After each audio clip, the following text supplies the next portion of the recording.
which was destroying the civilization in Gaza. According to the Israeli Ministry of Foreign Affairs, and now calling it, Hamas was careful to maintain the ceasefire. Hamas was careful to maintain the ceasefire. But Israel reneged on its obligation, refused to fulfill its obligation to gradually lift the economic blockade of Gaza. What happened next? What happened next is not difficult to discover. All you have to do is turn to Amnesty International's yearbook, and they tell us the following. Amnesty, the most respected human rights organization in the world. It said, and now I'm quoting it, a ceasefire agreed in June between Israel and Palestinian armed groups in Gaza held for 4.5 months. But it broke down after Israeli forces killed 6 Palestinian militants in airstrikes and other attacks on November 4th. So, Hamas was careful to maintain the ceasefire. Israel reneged on its obligation to gradually lift the blockade. And then Israel patiently waited until November 4th, that is, the American election day. And the attention of the American public and the media was riveted to the outcome of the election. Israel invaded Gaza, killed 6 Palestinian militants, and predictably, the ceasefire broke down. Well, you know those Islamicists, those fanatics, they're so irrational, and they're so stubborn, and they're so murderous, and they're so tricky, and Hamas is no different.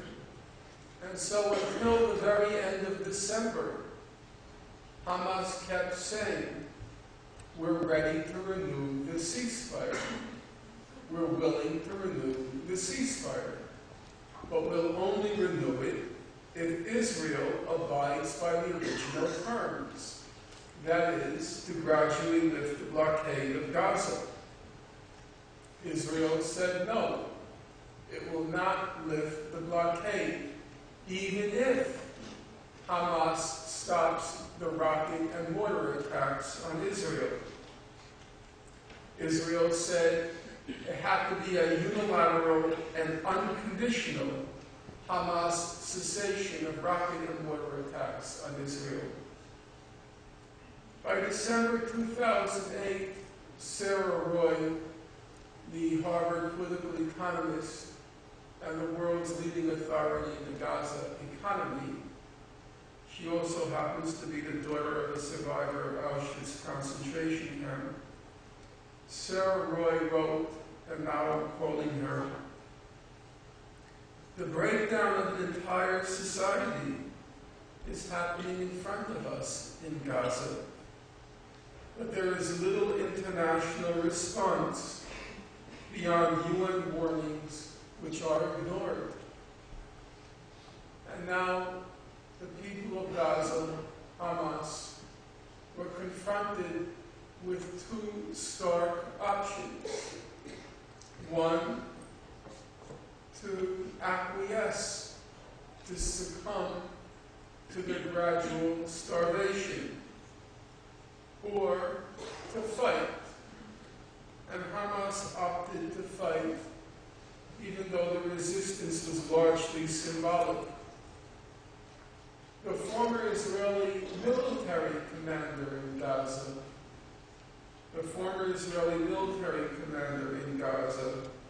his name is Shmuel Zakai, he said, speaking to the Israelis, he said, you cannot just land blows leave the Palestinians in Gaza in the economic distress they're in and expect that Hamas will just sit around and do nothing.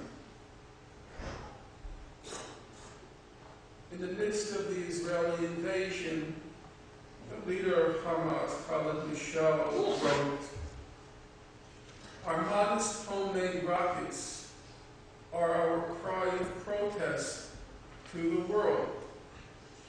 And in fact, what were those rockets?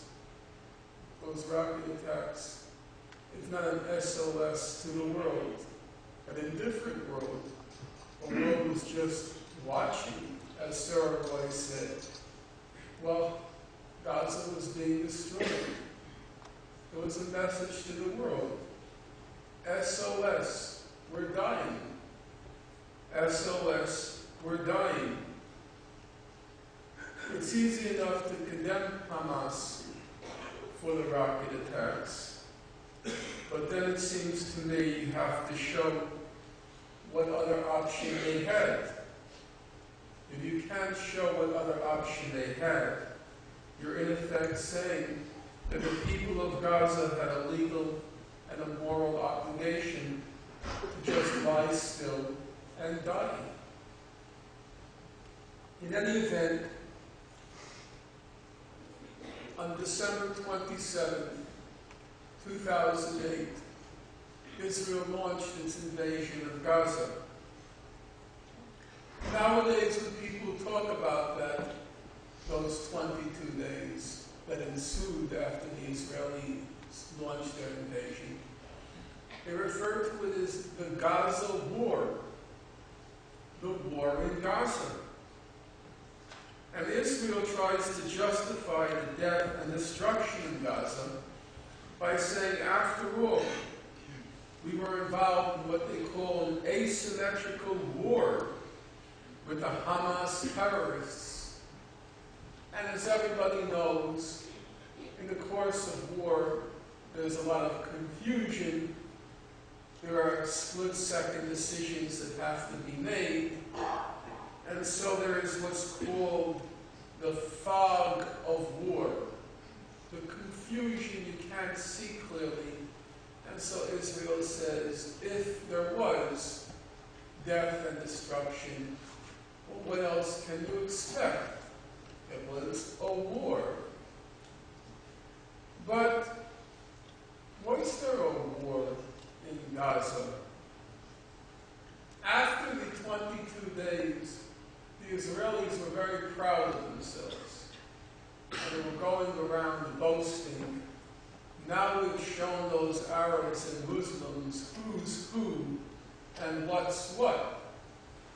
Because Israel had suffered a significant defeat in July, August 2006, when it confronted the party of God, Hezbollah, in Lebanon. And after it suffered that significant defeat, the Israelis were very worried that their deterrence capacity had been diminished. Deterrence capacity is one of those technical terms which are supposed to impress the non-insiders. All it really means is the Arab fear of Israel. And the Israelis were concerned that the Arabs, after that 2006 war in Lebanon, no longer feared them, especially because the leader of the Hezbollah, a fellow named Sheikh Nasrallah, he was going around saying, we're not afraid of Israel anymore. Let the Israelis attack, and we'll defeat them again. We're not afraid. The Arabs are no longer afraid of Israel. And so Israel was concerned that its deterrence capacity had now been significantly undermined. And so after the Gaza invasion, they went around saying, well, now we've shown the Arabs, the Muslims, who's in charge, because we won the war in Gaza. We won the war in